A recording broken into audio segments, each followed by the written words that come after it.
உரையும் காஞ்சி கடிநிகர் குடவால் தண்ணில் காவேரி பாக்கத்தில் முடிவெடுக்கும் புவனம் எல்லாம் என்ற சக்தி பச்சையம்மன் பங்கைய மலர்ந்தால்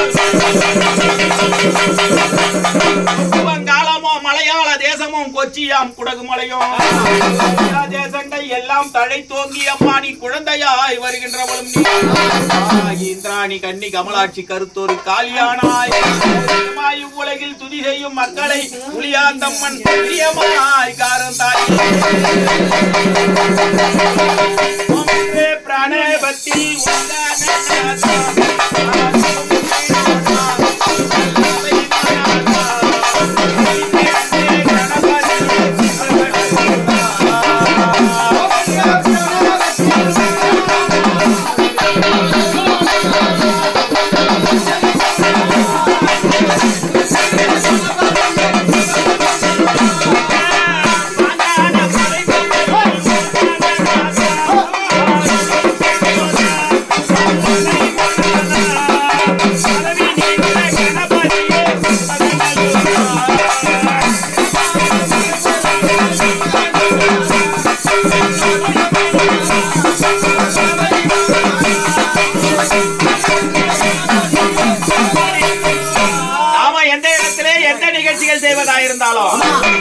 வணங்கக்கூடிய விநாயக பெருமான வணங்கினாதான் நம்ம செய்யக்கூடிய காரிய சித்தியாகும் உண்மையாகும்.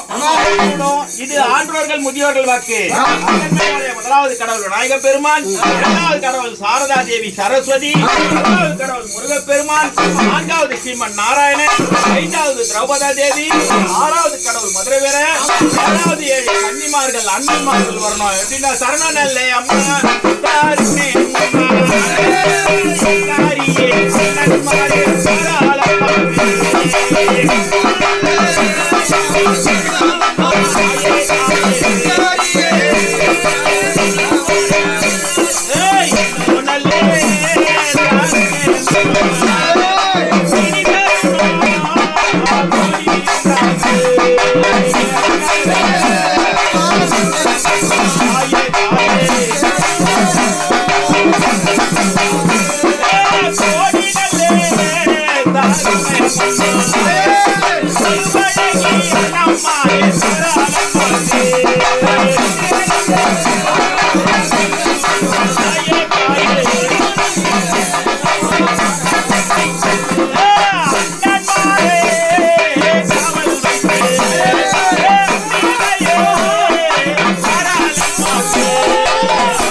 எனக்கு உற்சாகமா வரணும்.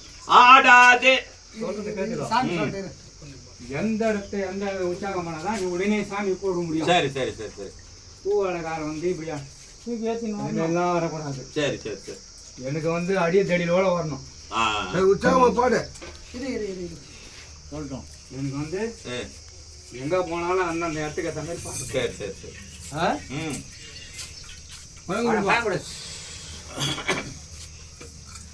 என்ன சாமி யார் வந்துக்கிட்ட அண்ணமார் வந்துக்கிறா ஒன்னதான் தெரியும். ஏரியா இருப்பா கொஞ்சம் ஏரியா சாமி போட்ட போச்செல்லாம் ஏறுவேன். மழை இப்போதைக்கு நீ நினைக்கிற மாரி இப்போ உண்டாவாது. இன்னும் ஒரு 4 நாளுக்குள்ள உனக்கு சந்தோஷம். மழை நிரப்பேன். சரி. சிலதெல்லாம் எவ்வளோ அங்கே செய்ய வேண்டியது ஒன்று இருக்குது. அதை செய்ய சொல்லு செய்யலாம் சொல்லிக்கிறேன். சரி அது செய்ய எதுவும் புறப்பாடு எதுவும். சரி கங்கைக்கு அங்கே என்ன செய்ய வேண்டியது செய்யுங்க. சரி இடையில பொறுமையை கையாளணும். பொறுமையை கையாளணும்னா எல்லாமே நல்லபடியாக நடக்கும். அதான் முக்கியம். ஆவேசப்படக்கூடாது. புரியுதா? சரி அப்புறம் கங்கை கூப்பிடலாமா? பாட்டு போட்டுனா போட்டு பூவையாரே புளியாத்தா பாலாளம்மா